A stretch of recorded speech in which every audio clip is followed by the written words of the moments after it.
Mais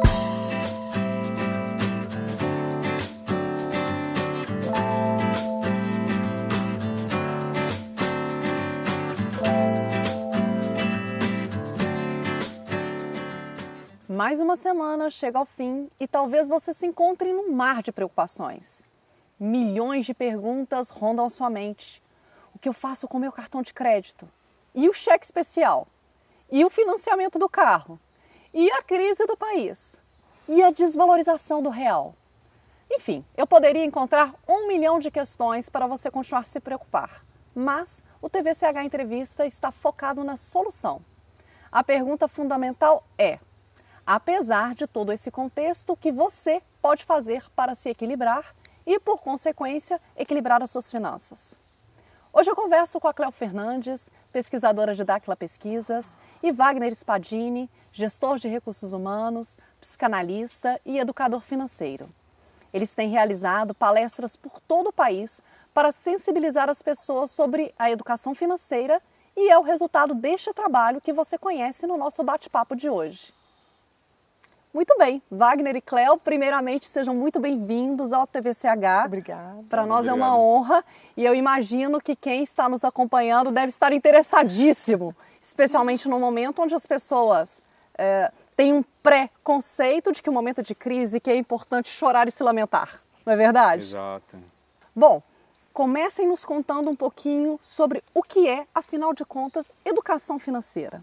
Bem, o nosso trabalho, ele nasceu da realidade nossa, né? Vamos pensar assim, das nossas experiências, nós fomos observando a necessidade de uma mudança de conceito, de paradigmas, para que a gente possa realmente contribuir para ajudar as pessoas, correto? Para levar essas informações diante das nossas experiências e fazer diferença na vida de todo mundo, certo? Educação financeira é o quê? É cuidar do dinheiro do jeito certo? Também. Cuidar do dinheiro é uma parte da educação financeira, só que a educação financeira vai muito além do cuidar do dinheiro, né? Ela envolve as relações afetivas, a relação que nós temos com o dinheiro, né? Da forma que nós cuidamos da nossa saúde.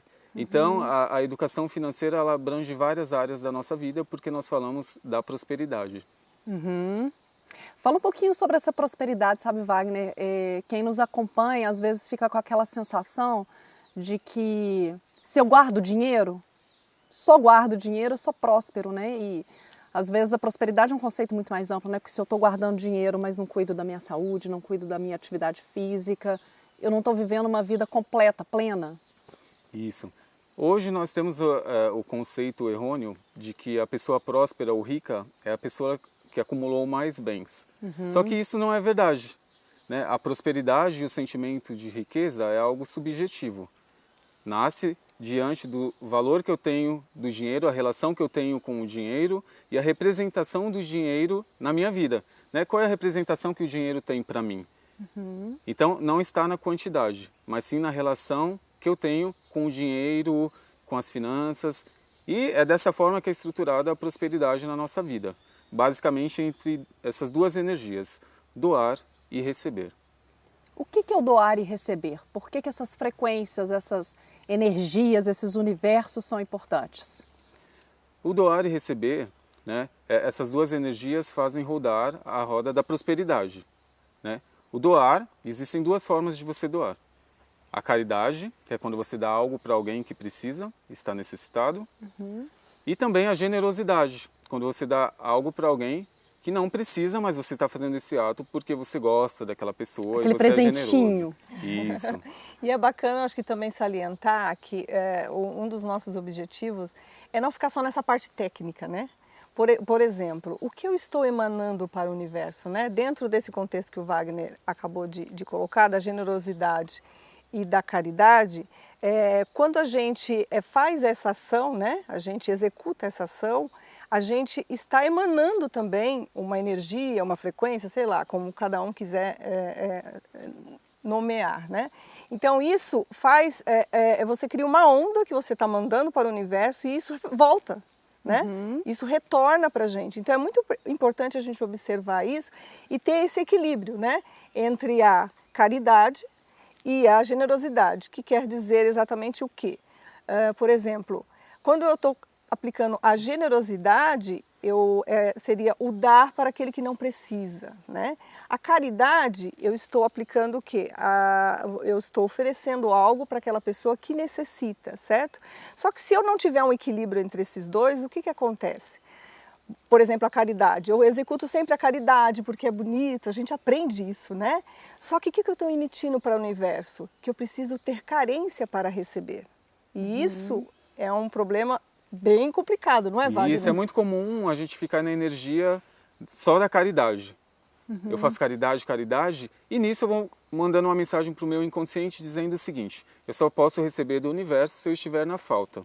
E essa pessoa começa a manifestar a falta em sua vida de forma subjetiva para receber algo de alguém.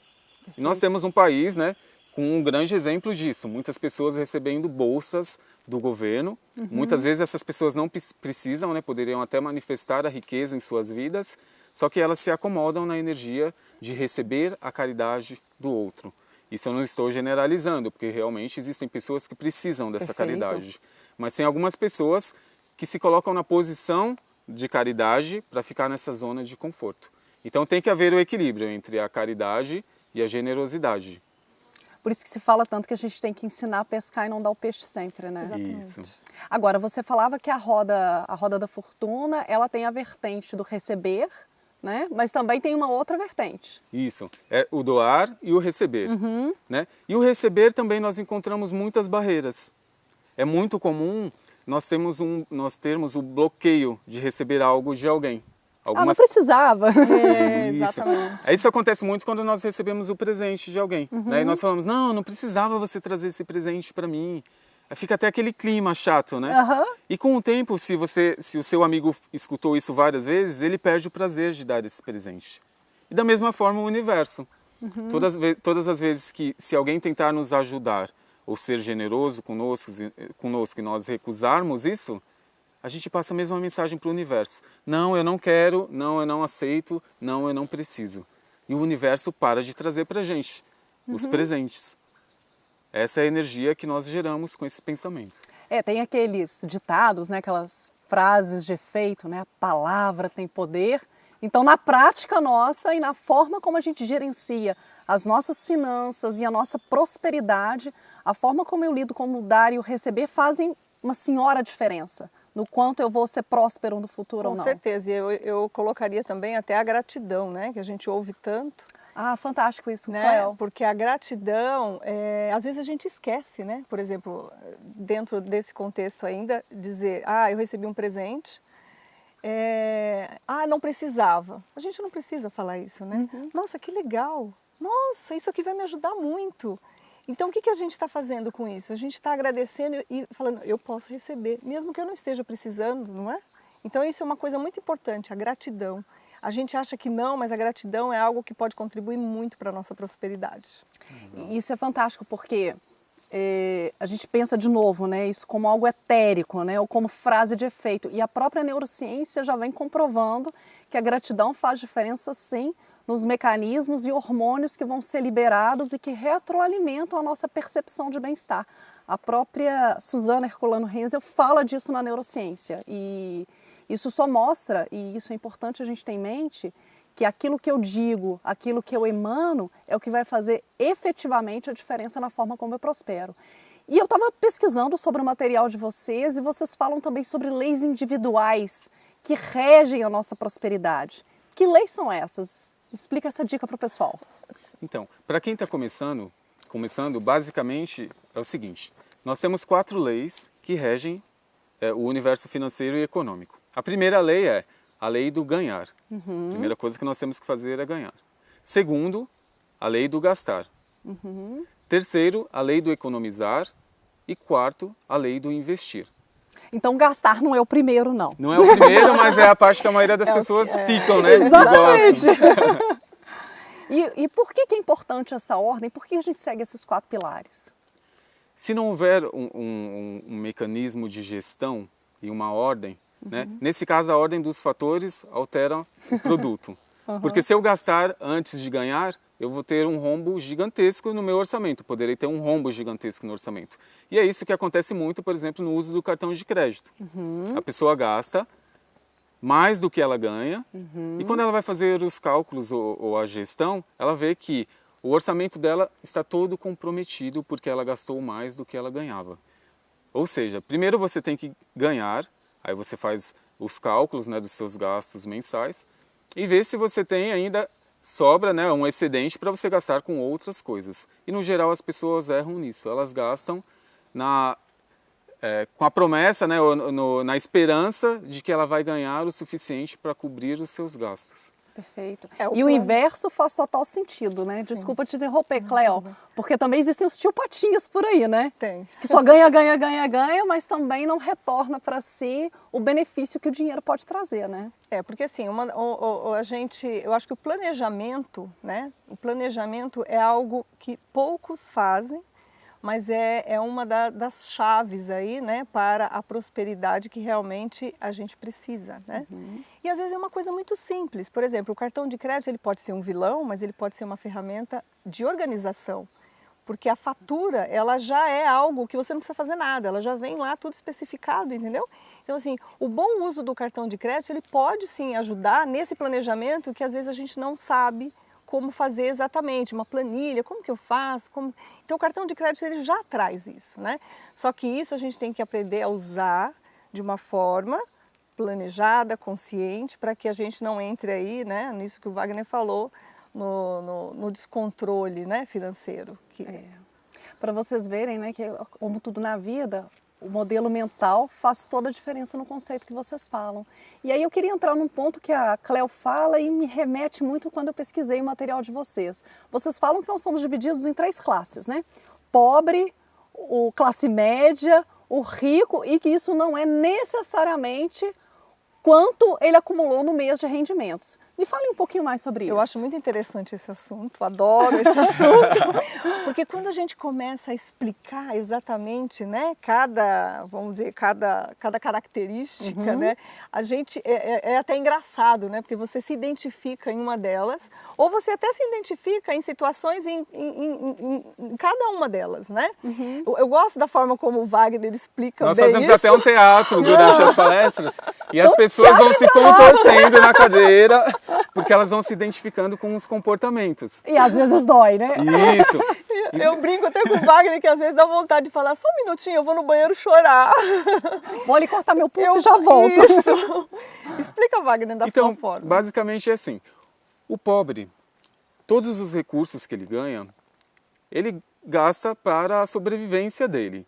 Então sempre está relacionado no quê? Na alimentação, no aluguel, na conta de água, na conta de luz, né? Tudo que ele ganha é para o sustento e para a sobrevivência.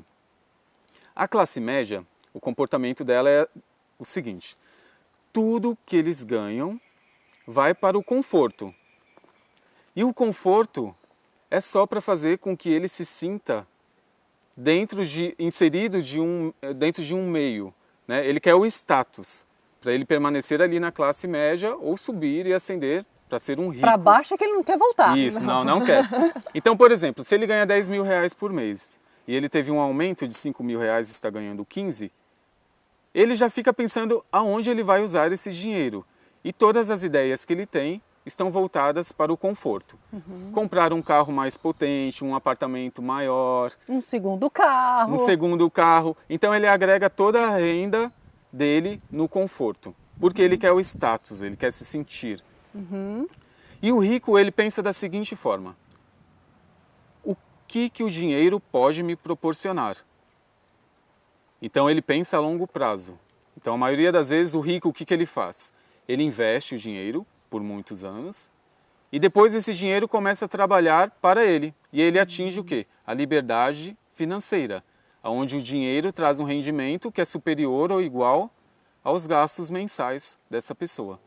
Interessante isso, porque o acumular bens, né, o segundo carro, o segundo apartamento, o apartamento maior, fazer compras nos shoppings, remete muito ao conceito de ambição. Então Wagner e a Cleo não são ambiciosos. Não, não é bem assim. Vocês são ou não são? Sim, claro que somos, O que né? é ser ambicioso nesse modelo mental que vocês trazem? Eu diria que eu sou um cara super ambicioso e eu quero muito mais do que o dinheiro, um carro, uma casa, porque eu acredito que isso é um direito de todos. A prosperidade, o universo é potencialmente abundante e essa abundância ela só pode ser manifestada a partir do momento que você se conecta com a abundância, a energia da abundância. E o que eu quero é muito mais do que o dinheiro, e o carro, os bens materiais. Eu quero boas relações, eu quero a liberdade.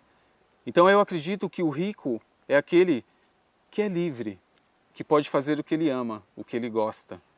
Não que está trabalhando ou fazendo uma atividade que não traz nenhum prazer, só para pagar as dívidas que ele tem, o cartão de crédito, né? A hipoteca, o financiamento, os empréstimos. Isso não é riqueza, é escravidão. É uma servidão voluntária. Expressão forte. O que é uma servidão voluntária? Pode explicar. A servidão voluntária é o modelo que nós temos hoje, né, que é dominante no mercado de trabalho. E a servidão voluntária é o quê? É o escravo que escolhe o amo. Ui. E é um escravo que ele causa uma cegueira em si para não enxergar a condição de escravo que ele exerce e que ele escolheu estar. Então, ele faz parte de uma escravidão onde ele não quer se enxergar no contexto como escravo. É porque assim, ó, é muito comum quando as pessoas associam a riqueza a bens materiais, ela cria todo um patrimônio, ela cria toda uma estrutura que ela precisa manter. E aí é que vem a escravidão, correto? Porque para eu manter um apartamento num condomínio, eu pago um condomínio alto. Para eu manter um carro, né, de uns 200 mil reais, eu tenho que pagar um seguro mais caro. Então, assim, você vai automaticamente, sem perceber, entrando nessa escravidão. E quando você vê, você não consegue mais sair, porque a gente não quer baixar o padrão de vida, correto? E aí a gente vira o escravo disso e não consegue, né? Quando a gente fala, o nosso conceito da riqueza que a gente está querendo levar, a liberdade, não é que você não possa ter um carro, né? Não é que você não possa morar num condomínio, mas assim, quando a gente fala da liberdade, a gente faz um planejamento, que isso também leva anos, né? Sim. É um planejamento de anos e depois desse planejamento, qual que é no final? Você só vai administrar aquilo que você conquistou. Entendeu? E mesmo você morando num condomínio, pagando caro, um carro, não tem problema, né? Mas você vai poder ir andar descalço na praia, entendeu? Você vai ter a liberdade de, hoje eu quero viajar para o Nordeste, entendeu? Eu vou ter essa liberdade porque eu não estou presa num emprego que eu tenho que cumprir horário, entendeu? O dinheiro não é mais uma preocupação. Exatamente. Nesse caso. Ele já vem, o retorno ele vem dos investimentos, né? Com essa mudança de mentalidade de gastador para o investidor, que é algo também que a gente fala muito isso, né, Wagner? É até engraçado, né, gente? Porque vocês falam aí de gastador e investidor, parece que a gente tem dois lados, né? Um capetinha e um anjinho. Um quer gastar, o outro quer investir, o outro quer gastar, o outro quer investir. E a gente vive um pouco dessa dualidade, né? Eu acho até interessante, né, essa questão que você está colocando, porque tem hora que eu acho que a gente até justifica, né? Estou mais vivendo o meu lado gastador. Estou vivendo mais o meu lado investidor. Tem aquela expressão assim, eu preciso disso para viver. Não é? Sim. Eu acho assim, algumas perguntas, né, quando a gente precisa adquirir alguma coisa, é importante a gente estar fazendo. Eu preciso realmente disso? Qual é a diferença que isso vai fazer na minha vida, né? Uhum. Então, assim, quando você falou dessa, parece que eu tenho duas Cleos, no caso, né, dentro de mim, isso acontece mesmo, né? A gente faz essa brincadeira, eu acho que também para fugir da realidade. Então, assim, o que a gente precisa procurar fazer é o equilíbrio entre essas duas, né, essas duas vertentes aí que de vez em quando se manifestam, né, com a gente. Por exemplo, eu não posso estar o tempo inteiro gastador, né?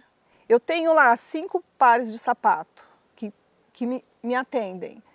Mas hoje eu estou com um problema emocional, né? Briguei com meu namorado, eu preciso ir para o shopping. E o que a gente faz? A gente vai e compra compulsivamente, certo? E isso comprometendo o quê? A nossa prosperidade, diretamente, correto? Então, assim, se a gente tiver esse controle das emoções, vamos pensar assim, né? Quando a gente tiver uma situação que isso a gente, né, tá alheio a acontecer, a gente vai pensar, nossa, mas eu preciso mesmo? Não, quer saber? Eu vou tomar um chá, eu vou ler um livro, ver um filme, e vou ficar em casa e guardar o meu cartão de crédito lá na gaveta, que no final, né, quando passar essa crise, a gente vai perceber que foi a melhor coisa que a gente fez, correto? Essa coisa do ser escravo que nem sempre a gente enxerga, né? Isso. Porque quando a Cleo me fala isso, eu fico pensando, bom, e os shoppings, as instituições financeiras, o mundo de uma maneira geral, ele está preparado para receber os sonhos de consumo. São essas compras de impulso. Exatamente. Estou triste, estou feliz. Assim, eu compro porque eu estou triste, eu compro porque eu estou feliz, assim como eu como porque eu estou feliz e eu como porque eu estou triste. E nós vamos criando essas necessidades, né, que a maioria das vezes são necessidades desnecessárias. Que é bem Porque típico da classe média, imagino. Exatamente. Isso. E nós tentamos preencher essa lacuna do afeto e das relações no consumo, com bens materiais, ou com a compulsão pela comida. Então, nós tentamos substituir esse vazio que falta, né, esse espaço, essa lacuna, com objetos. E não através das experiências ou das relações. Eu vivi muito isso, Carol, porque eu já trabalhei em comércio, né, numa grife. Você já esteve do outro lado? Já estive. E olha, assim, era complicado, né? Porque nós tínhamos as metas, né? Que nós tínhamos que cumprir. Mas ao mesmo tempo tem um lado humano, né?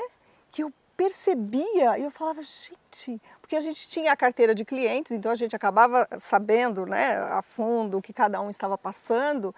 E assim, isso também ajudou a ter essa visão, entendeu? Porque o emocional faz, geralmente, né? As emoções é que fazem realmente a pessoa ter o descontrole, né? Então, assim, eu via clientes gastarem horrores, ou então, tipo, nem tinha chegado ainda aquela coleção e ela já estava enlouquecida, esperando, e a gente ligava, 10 minutos depois ela já estava lá na loja lá e queria tudo, cores diferentes, enfim. Basicamente, as escolhas nascem nas emoções. Né? E a forma mais curta de atingir o coração é a mente. E o sistema vigente, né, sabe fazer isso muito bem. Tem até um programa nosso, Guerras Silenciosas, Armas Silenciosas, que fala sobre os sistemas de controle. E o apresentador defende muito que o nosso sistema financeiro ele é um sistema de controle, ele é um sistema para nos manter no mesmo status quo. Ah, com Sim. certeza. Tem as armadilhas aí que a gente tem que ficar atento, né? Que o nosso trabalho é justamente para tentar alertar as pessoas, correto? Para que a gente não caia nessas armadilhas, porque isso cada vez mais você vai entrando nesse emaranhado da escravidão, certo? Na visão de vocês, qualquer pessoa pode alcançar a liberdade financeira? Sim, todas as pessoas podem alcançar a liberdade financeira. Então quem nos acompanha aqui não desistam. Sim, todos. Você tem solução. Todos nós temos, né? Mas como vocês bem colocam, né? O primeiro passo talvez esteja ligado à mudança do modelo mental.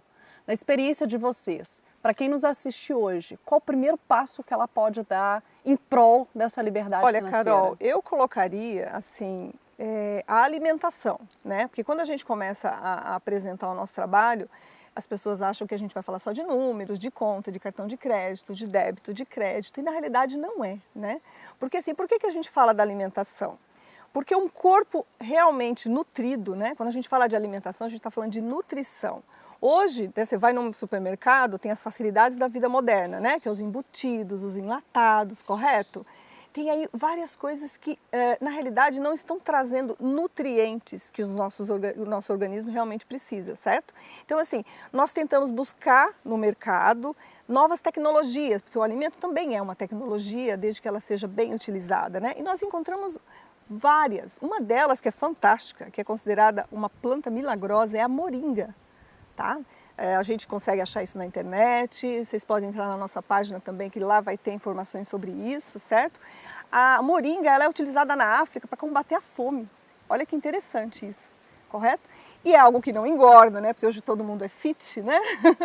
Então, assim, é algo que a gente pode consumir, que ela só vai trazer benefícios, né? Tem ela em pó, tem ela em chá, né? O chá, olha para você ver como ela é tão mágica, você utiliza no chá e depois você não joga aquilo fora, sabe? Quando você coa, você pode usar aquela ervinha para colocar nos alimentos, no cozimento de uma carne, porque às vezes a criança ela não vai tomar o chá, correto? Mas você pode incluir isso seu prato, né? Na sua receita, de uma forma muito sutil e que realmente vai trazer benefício. E um corpo bem alimentado, o que vai acontecer? A pessoa vai conseguir pensar melhor. Ela vai mexer principalmente no poder de absorção. Imagina uma criança bem alimentada, ela vai absorver o aprendizado com muito mais facilidade, correto? Por isso que a gente fala que o nosso trabalho, ele traz tecnologias que podem ajudar. Por exemplo, a argila, né? Ainda mais as mulheres, né? Que são todas vaidosas. Isso faz o quê? Uma desintoxicação. A gente está acostumado com os detox, os sucos, mas tem outras coisas também que podem fazer essa desintoxicação, né? Que a gente tanto busca, certo? Pois é, meu amigo espectador, você achou que educação financeira era uma planilha? É a alimentação, quem diria? E Carol, no meu ponto de vista, a primeira coisa que nós temos que fazer, né, como nós comentamos aqui, é a mudança da mentalidade, do padrão vibratório.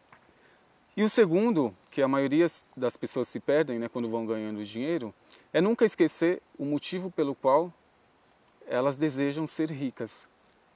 Que a maioria de nós, a gente esquece isso nesse trajeto. E começamos a ganhar e entramos nessa roda do consumo e esquecemos o motivo pelo qual nós desejávamos ser ricos. Muito bem. Bom, nós vamos chegando ao fim. Vocês querem deixar uma mensagem para quem nos acompanha hoje aqui na TVCH? Bem, espero que vocês tragam também, né, questões para que a gente possa responder ou pesquisar. Nós estamos abertos para todas, né, essas coisas. E assim, o nosso trabalho ele vem de uma pesquisa e de vivências nossas, né? Por exemplo, quando eu morei no exterior, eu pude perceber que lá também tem problemas, como tem no Brasil, né? As pessoas elas têm mania de falar que o Brasil é problemático, mas problemas nós vamos encontrar em qualquer lugar, certo? No período que eu trabalhei no banco, eu pude viver o outro lado, né? Então agora facilita bastante explicar para as pessoas as armadilhas, né, do mundo corporativo financeiro. E isso é muito legal, né, Wagner? Sim. A mensagem que eu deixaria é a seguinte, como diz um grande amigo meu, busquem conhecimento. A pessoa que busca o conhecimento, ela chega na verdade. É isso aí. E para vocês que nos acompanham e que gostaram das dicas preciosas e dos conceitos do Wagner e da Cleo, não podem perder o próximo encontro que nós vamos ter com eles. Nós vamos ver esses conceitos aplicados à prática. Ok, mudança de modelo mental e o meu cartão de crédito. Ok, liberdade financeira e o financiamento da minha casa. É sobre esse assunto, é sobre essas discussões que eu recebo novamente a Cleo e o Wagner no nosso TVCH Entrevistas. E você não pode perder. Eu queria agradecer muito a disponibilidade de vocês e, como eu digo a muitos dos entrevistados, a generosidade de compartilhar o conhecimento. E conhecimento tem valor quando a gente senta e debate sobre ele e saímos os três aí mais ricos e mais prósperos a partir dessa conversa. Para quem está com a gente, não perca o nosso próximo encontro. Obrigada, Carol. Muito obrigada.